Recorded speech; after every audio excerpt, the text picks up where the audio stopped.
Hi, I'm Antoinette Zloty. Welcome to Transitions. Transitions is a new show on Shaw, and it deals with changes that we make ourselves through decisions that we make on our own or with others, or circumstances beyond our control. Now, we just had Kim Park on the program. She's Executive Director for Community Venture. And now I have two ladies, Marietta Sargent and Arlene Wilgosh, with me. Welcome to the show. So, as moms, just like I'm a mom, could you maybe share with us and share with the viewers the experience that you went through upon finding out that your daughters had a disability? Maybe we could start with you, Arlene. Well, thanks very much for having me on the show. I had had a normal pregnancy, and when Lauren was born, it was quite a shock, you can imagine. They indicated to me in the hospital that they thought there may be something wrong, but they needed to do genetic testing. And the results of that would take approximately a month. So you go home as a new mom with your new baby, and you carry on as best you can, and then you get the phone call with the news. And it basically confirms, I think, what you are thinking inside, but now it's for real. And you have to figure out how you're going to proceed. So you look to family, friends. We had a very good pediatrician, and I said, what do I do now? And I'll always remember, he said, you treat her like any other child. And that's how we've done it. Very good, very good. Was it very similar experience? Very similar. Within 4 hours of my daughter's birth, I was told she had Down syndrome.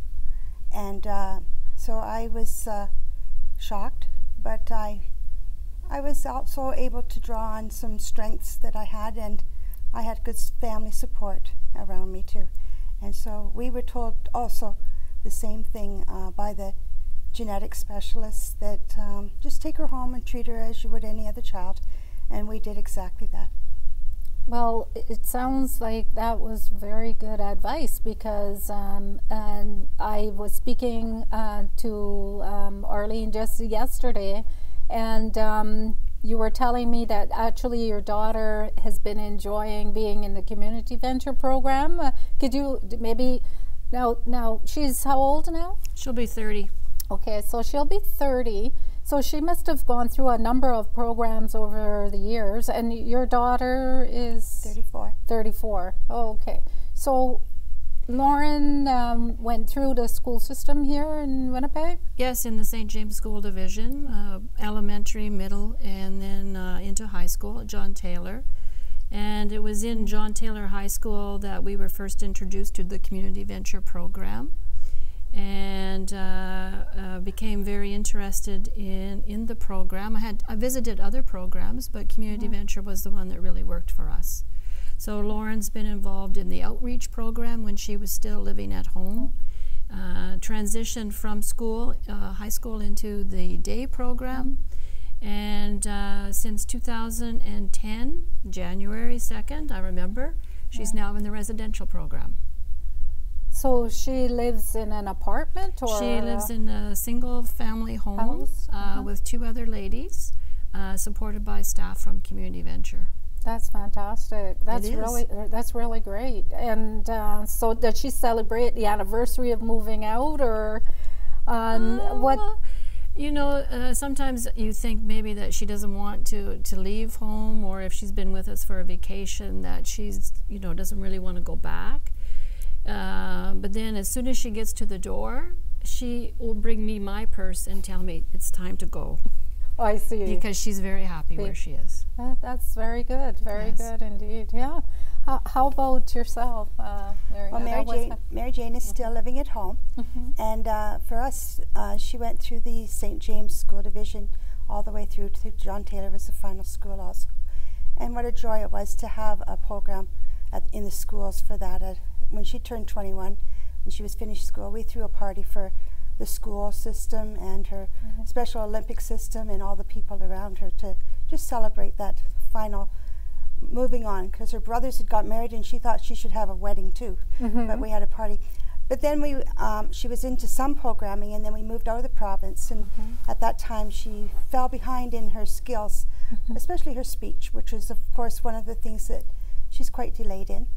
And so when we came back to Winnipeg, we were able to connect again with the program, and this is when I was able to become part of Community Ventures. And for Mary Jane, it has just brightened her life. It has given her an outreach and time to be with other people.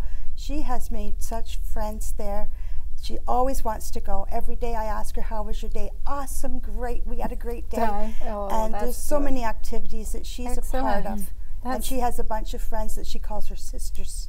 That's great. So they actually come and pick her up, or does she take Winnipeg Transit to get there? I drive Mary Jane. Oh, you drive only her? because she's not a morning person. Oh, I see. Yeah. Well, we can all understand that. Comes home on the city transit on her own. And that's what she does. So.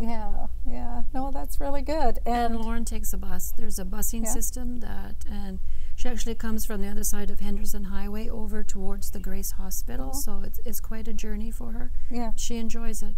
Now, I'm going to ask you something that just popped into my head here. Cell phones. Do you feel really that cell phones for people with disabilities is a really good idea in the event that they really get into a situation where they feel vulnerable in the community?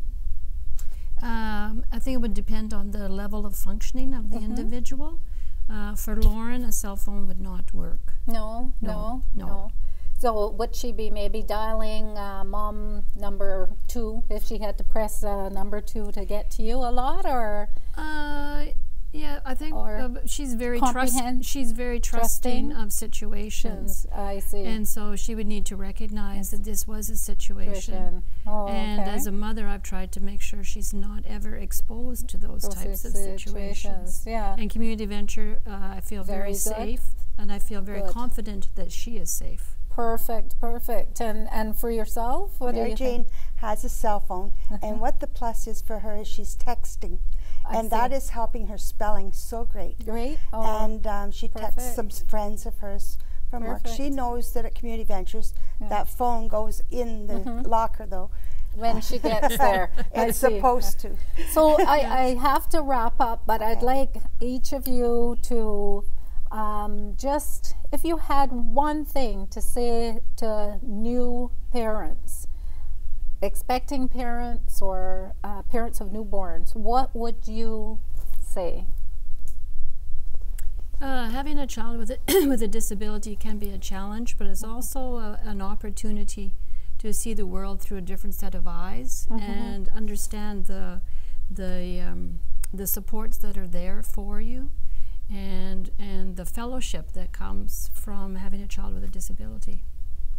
And I would also agree with Arlene in what she has said, and just add to that it's just like raising any other child. If you can look through their eyes, like she has said, they will just open up a whole new world, because our life isn't full of downs, we're full of ups now. Very good. Thank you so much, and thank you for coming in. I really appreciate it. Maybe on a future show we'll have the ladies in to actually meet them too. Okay, thank you. Thank you.